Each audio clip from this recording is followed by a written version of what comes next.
வாழ்வில் வார்த்தை ஊழியங்கள் வழங்கும் இன்றைக்கான இறை வார்த்தை. காரிருளில் என் நேச தீபமே நடத்துமே, வேரொளியில்லை வீடும் தூரமே நடத்துமே, நீர் தாங்கிந்தோர காட்சி ஆசியே ஓரடி மட்டும் என் முன் காட்டுமே. நமக்கு மிகவும் பிடித்த, நம்மை எப்போதும் உற்சாகப்படுத்துகின்ற பாடல் இது. இருள் சூழ்ந்த வழி தெரியாத நிலையிலே இந்த பாடலை நாம் பாடும் பொழுது, கேட்கும் பொழுது ஒரு புதிய நம்பிக்கையை, பலனை நாம் பெற்றுக்கொள்கின்றோம். எந்த சூழலில் யார் இந்த பாடலை எழுதினார்கள்? இப்பாடலை எழுதினவர் 1801 ஆண்டிலே பிறந்த ஜான் ஹென்றி நியூமன் ஆவார். இங்கிலாந்திலே பிறந்த இவர் தன்னுடைய 15வது வயதில் இயேசு கிறிஸ்துவை சொந்த இரட்சகராக ஏற்றுக்கொண்டார். 19வது வயதில் படித்து முடித்து இங்கிலாந்து திருச்சபையில் போதகராக நியமிக்கப்பட்டார். சுமார் 10 வருடங்கள் கடுமையாக உழைத்தார். ஆண்டவருடைய பணியை செய்தார். தன்னுடைய 32வது வயதில் கடுமையாக உழைத்ததினாலே அவருடைய சரீரம் மிகவும் பாதிக்கப்பட்டது. இங்கிலாந்தை விட்டு மிதமான உஷ்ணம் கொண்ட இத்தாலி நாட்டுக்கு சென்று அங்கே தன்னுடைய பணியை தொடர்ந்தார். அங்கேயும் ஊழியம் செய்தார். பல இடங்களுக்கு பிரயாணம் செய்தார். அந்த நேரத்திலே அவருக்கு சிசிலியா காய்ச்சல் என்ற தொற்று நோய் வந்தது. எனவே மறுபடியும் இங்கிலாந்திற்கு திரும்ப நினைத்தார். உடனடியாக கப்பல் வசதி அவருக்கு கிடைக்கவில்லை. எனவே ஆரஞ்சு பழங்களை ஏற்றிக்கொண்டு சென்ற ஒரு சிறிய கப்பலில்தான் அவர் இங்கிலாந்து செல்லுவதற்கு இடம் கிடைத்தது.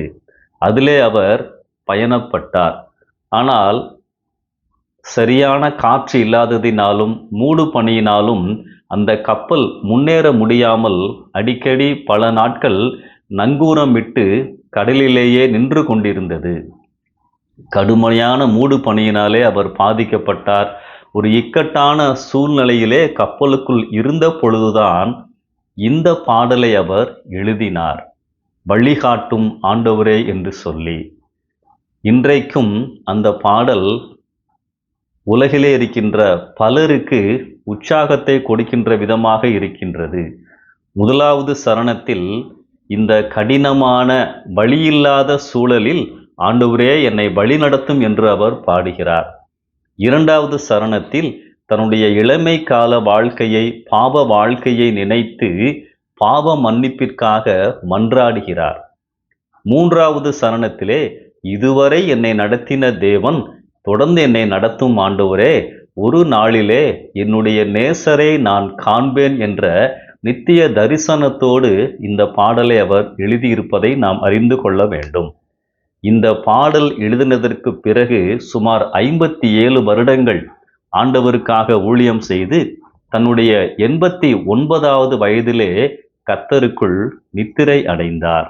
அன்பானவர்களே, எப்பொழுதெல்லாம் நமக்கு பாதை தெரியாமல் இருக்கிறோமோ, குழப்பமான சூழ்நிலையிலே இருக்கின்றோமோ, அப்பொழுதெல்லாம் இந்த பாடல் நமக்கு மிகுந்த உற்சாகத்தை கொடுக்கின்றது.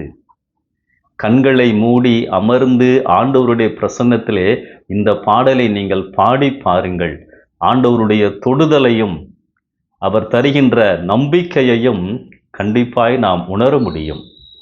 ஆனால் இந்த பாடலை எங்கே இப்பொழுது அடிக்கடி பாடுகிறார்கள்? துக்க வீட்டிலும் அடக்க ஆராதனையிலும் தான் பாடுகின்றார்கள். மிகவும் அருமையான நம்பிக்கையை கொடுக்கின்ற பாடல் இது. 19ஆம் நூற்றாண்டில் உலக மத மாநாடு அமெரிக்காவிலே நடந்த பொழுது எல்லா மத பிரதிநிதிகளினாலும் ஏற்றுக்கொள்ளப்பட்டு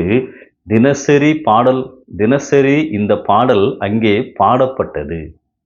அன்பானவர்களே, காரிருள் என் நேச தீபமே நடத்துமே, ஓர் அடி மட்டும் காட்டுமே. நீண்ட திட்டங்கள் இல்லை ஆண்டவரே, இன்றைக்கு நான் என்ன செய்ய வேண்டும், இப்பொழுது நான் என்ன செய்ய வேண்டும் என்ற கருத்தை இந்த பாடல் நமக்கு உணர்த்துகின்றது. ஆம், நம்முடைய ஆண்டவர் ஒவ்வொரு நாளும் நம்மை நடத்துகின்ற ஆண்டவர். ஆண்டவரே, இன்றைக்கு என்னை வழி நடத்தும், இப்பொழுது நான் என்ன செய்ய வேண்டும், ஓர் அடி மட்டும் காட்டுமே. அருமையான ஒரு பாடல். இன்றைக்கும் பலருக்கு அது ஆசீர்வாதமாய் இருக்கின்றது. நேற்றைக்கு உங்களை வழிநடத்தின தேவன் இன்றைக்கும் உங்களை வழிநடத்துவார், தேவைகளை சந்திப்பார்.